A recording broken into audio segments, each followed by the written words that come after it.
روایت ہے حضرت انس رضی اللہ تعالیٰ عنہ فرماتے ہیں کہ نبی اکرم صلی اللہ علیہ وآلہ وسلم نے فرمایا لما خلق اللہ الارض، جب اللہ تعالیٰ نے زمین کو پیدا فرمایا تو زمین ڈگمگا رہی تھی، زمین ہل رہی تھی، زمین کانپ رہی تھی۔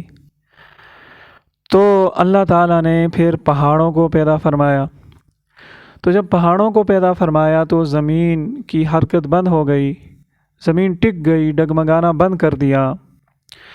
تو فعجبت الملائکۃ من شدت الجبال، فرشتوں کو بڑی حیرانگی ہوئی، فرشتوں کو بڑا تعجب ہوا، اور انہوں نے عرض کیا یا رب، اے ہمارے رب، حل من خلقک شیء اشد من الجبال، اے اللہ تیری مخلوق میں سے کوئی ایسی بھی ہے جو پہاڑوں سے بھی زیادہ سخت ہو، زیادہ مضبوط ہو، زیادہ وزنی ہو؟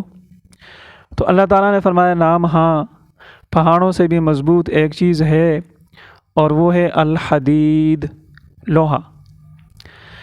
اب فرشتوں نے پھر عرض کیا یا رب، حل من خلقک شیء اشد من الحدید، اے پروردگار، کیا لوہے سے بھی زیادہ کوئی مضبوط، کوئی وزنی، کوئی طاقتور چیز موجود ہے؟ تو جواب ملا ہاں، لوہے سے مضبوط آگ ہے جو لوہے کو بھی پگھلا دیتی ہے۔ فرشتوں نے پھر پوچھا یا رب، حل من خلقک شیء اشد من النار، کہ اے اللہ، آگ سے بھی زیادہ مضبوط، آگ سے بھی زیادہ پاور والی کوئی چیز تیری مخلوق میں ہے؟ تو اللہ تعالیٰ نے فرمایا ہاں، وہ ہے پانی، جو آگ کو بجھا دیتا ہے، ختم کر دیتا ہے۔